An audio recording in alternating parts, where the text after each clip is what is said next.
Shoreham, New York. 1901. Tesla convinces banker J.P. Morgan to give him $150,000 for the construction of a radio station.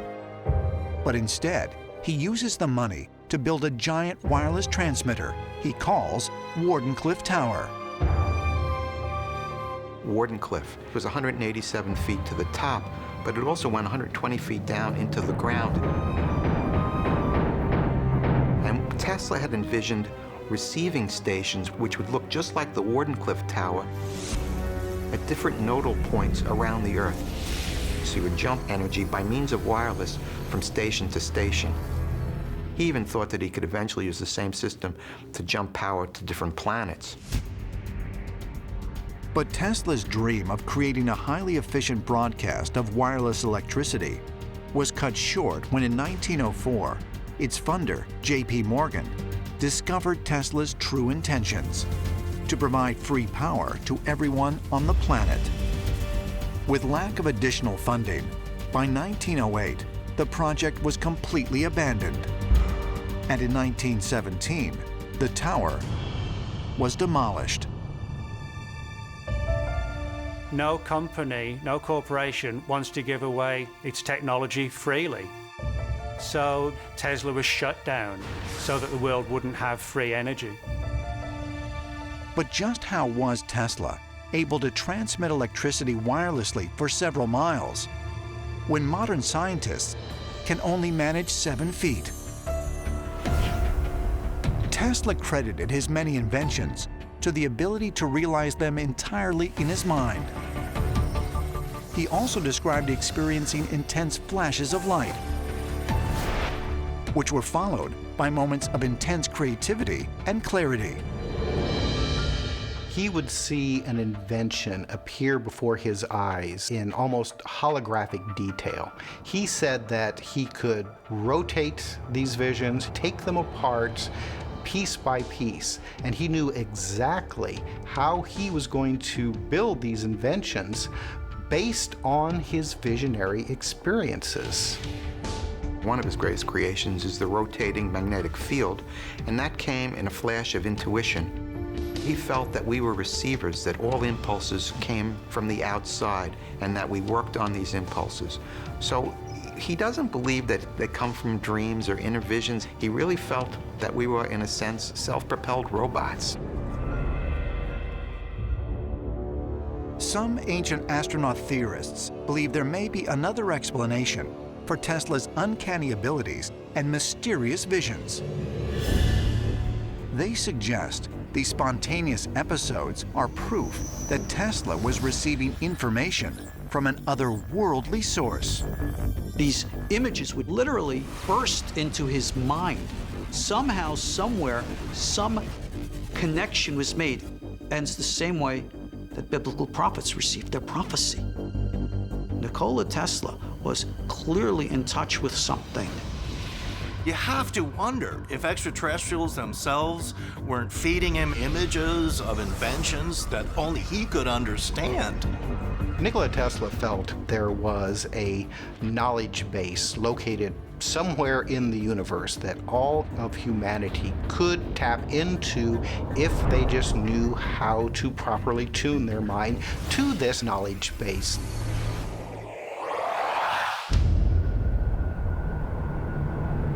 New York's Hudson Valley, December 26, 1985. Author Whitley Strieber has an experience that becomes the basis of his blockbuster book, Communion. My wife and I had bought a cabin, and in October of 1985, strange experiences began to happen there that were memorable but not understandable. And then, on December the 26th, I felt myself in motion and woke up in the middle of the night, and the room was filled with these willowy figures with big black eyes and dark blue short figures moving around. I assumed it was a nightmare, and I kept trying to wake up from the dream, and I couldn't. And then I began to hear a voice repeating, very gentle voice, but it was like a mechanical voice. "What can we do to help you stop screaming?" And thought, I'm screaming, and I was screaming. That was the beginning of it, and that's when the rest of my life began.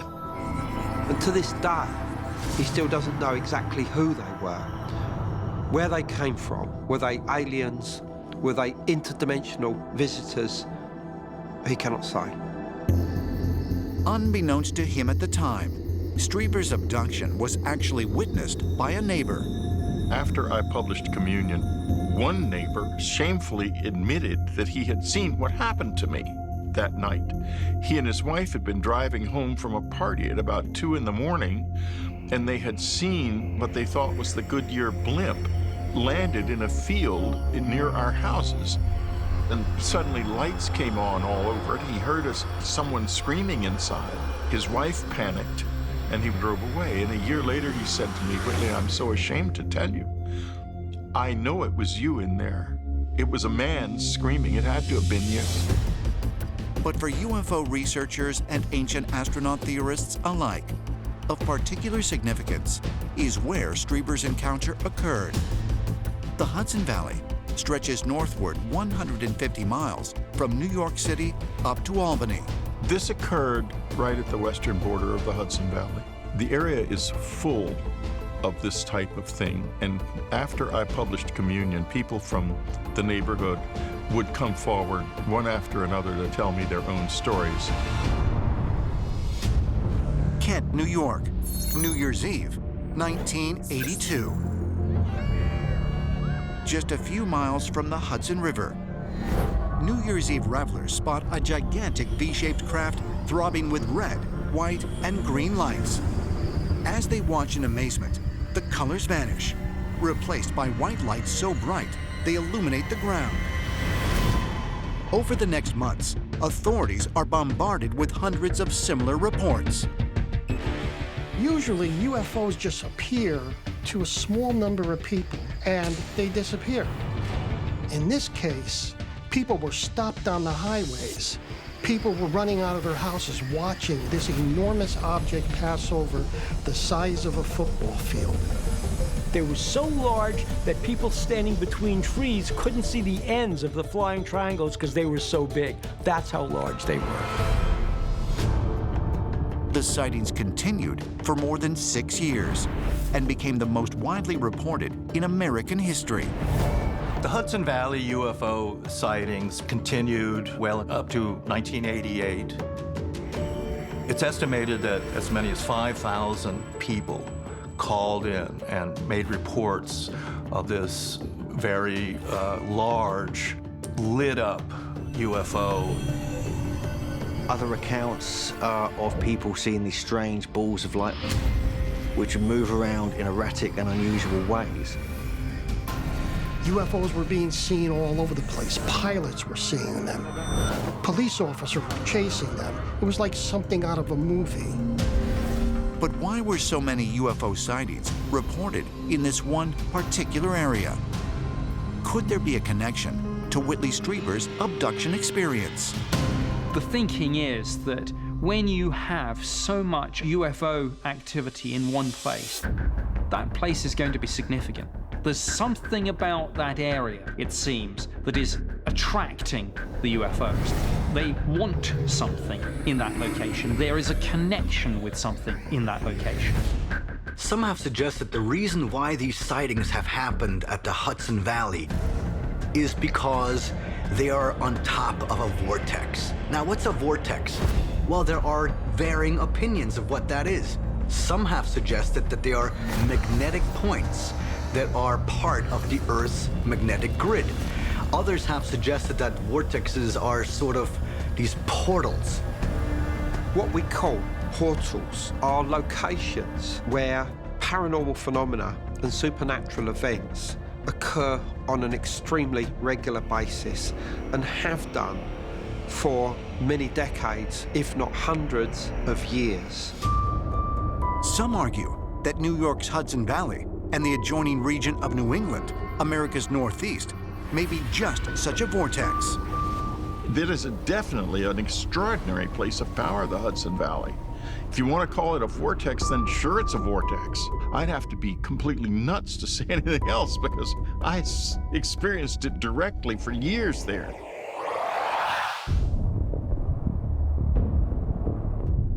North Salem, New York, April 2019. Seeking a link between the Celts, Druids, and the New World, ancient astronaut theorist David Childress and British megalith expert Hugh Newman set out to visit one of the most mysterious stone structures in America, Balanced Rock. I'm excited about seeing this balanced rock, and you think it's a dolmen, is that what you're saying? I'm convinced it's a dolmen. It looks like something you would find in Britain. Thousands of ancient dolmens have been found throughout Europe. Most are known to be at least 5,000 years old, and since rock cannot be carbon dated, could be far older. The dolmens were sometimes open tombs, under which a body would be ceremonially placed. This monument that is known as Balanced Rock resembles almost exactly the stone dolmens of Europe. It's a massive top stone, 60 to 90 tons are the estimates, and it's just a remarkable place. And so geologists are saying that it's a glacial erratic, and a glacier just brought it. It's totally natural. As the glacier pulled out, it just sort of dropped them down on these stones. That's what they say, but it just doesn't make sense, because it looks like it's constructed. You can see the shaping on the stones underneath it. Just a few miles south of the mass UFO sightings that happened in Kent, New York in the 1980s, David and Hugh arrive at the mysterious formation. Wow, look at that. Oh man, that is huge. That is pretty impressive, isn't it? That is a giant dolmen, isn't it? I know, it's amazing. Cool, wow. It looks like a European dolmen, doesn't it? It does, it's identical, because we have these uprights. I mean, there were originally 7 there. There seems to be 5 or 6 there, it's hard to tell because some split. And the fact that it's granite is quite intriguing, combined with the nice rock underneath. So there is a potential piezoelectric effect, and this site is renowned for having kind of energies associated with it.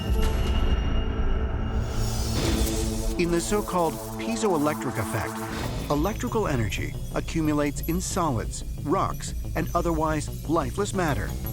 Some claim that objects infused with piezoelectricity can produce strange and anomalous results. Because this is granite, it's infused with tiny quartz crystals. Yeah. So, yeah, there should be some energy coming out of it. I believe there is, and also the landscape it's in, it sits right on top of a negative magnetic anomaly, directly under the main part of this stone. So you think that this is some kind of vortex area, and there's a magnetic anomaly, and that perhaps they use that magnetic anomaly to move this giant boulder and place it here? It's quite possible, and I think if you place them in the right spot, when there's magnetic anomalies or telluric currents underneath, which is both here, and you have the piezoelectric effect. So when you place seeds or grains there, it will charge them up, and you'll get a higher yield and a better quality crop. Seeds that are charged under here for 1 or 2 days, and then other seeds that aren't charged, they grow them together, and the ones from here grow like twice as fast. This has been tested scientifically. So if there's some kind of energy vortex here, you can measure that, right? Yeah, so I've got this. This is a tri-field magnetometer. This is a classic device where you measure different readings from magnetic fluctuations, also electric charge, and even radiation. Well, shall we do some tests? Shall we see what we can find? Yeah, let's do it. Let's go, okay, let's turn this on. So what we'll do is, we'll get down a bit closer in. Let's put this down here, right in the center. And look, immediately, we've got it on the magnetic setting, so we're getting fluctuations already. So that means that there's an anomalous energy here, some magnetic field that's stronger than outside. So this energy field is pulsing. This is a proper energy site. So let's just keep walking around, see if we can pick up any other fluctuations or readings here. And yeah, this spot here seems to be the hot spot. It's stronger now. It's much stronger. It's almost double. We certainly have an anomaly here. While many rocks naturally carry a magnetic charge, the magnetic energy under and around Balanced Rock is unusually high, from 10 to 50 times normal.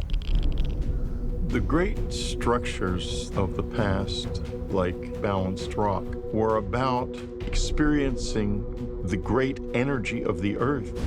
And in fact, if you go to Balanced Rock, you can feel the power of the Earth there still, just as it was then.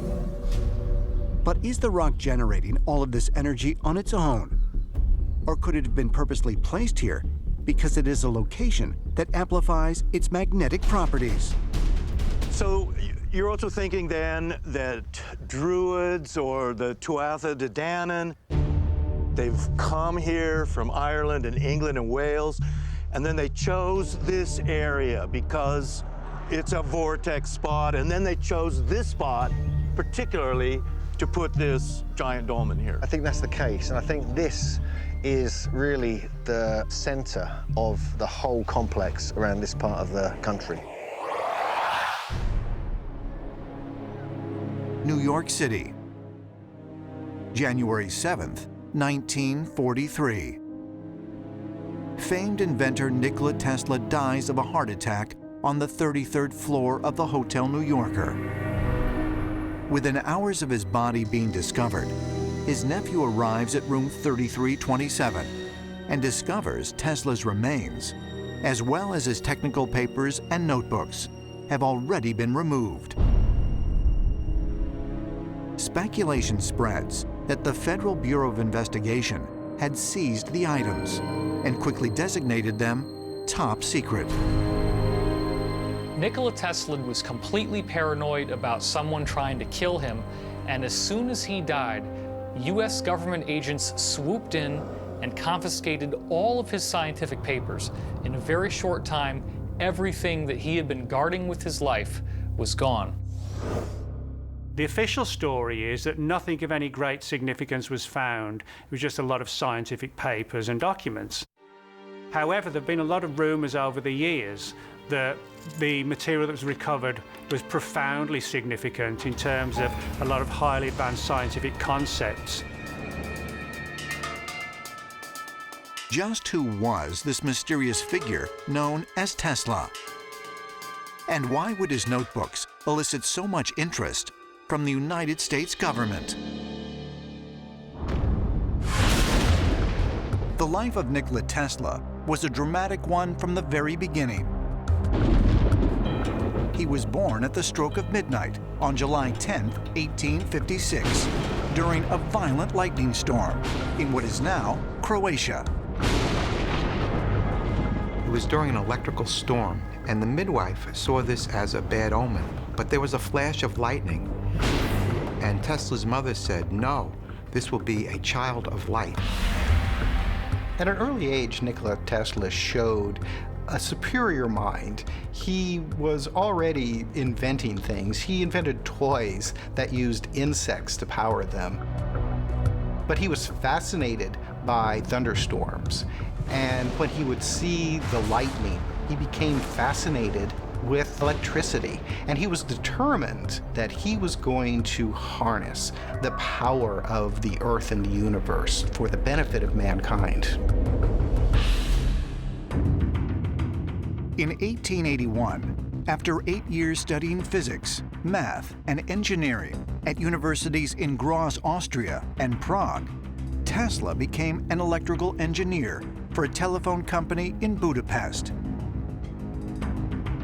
3 years later, the 28-year-old moved to the United States and took a job in New York City, working for Thomas Edison.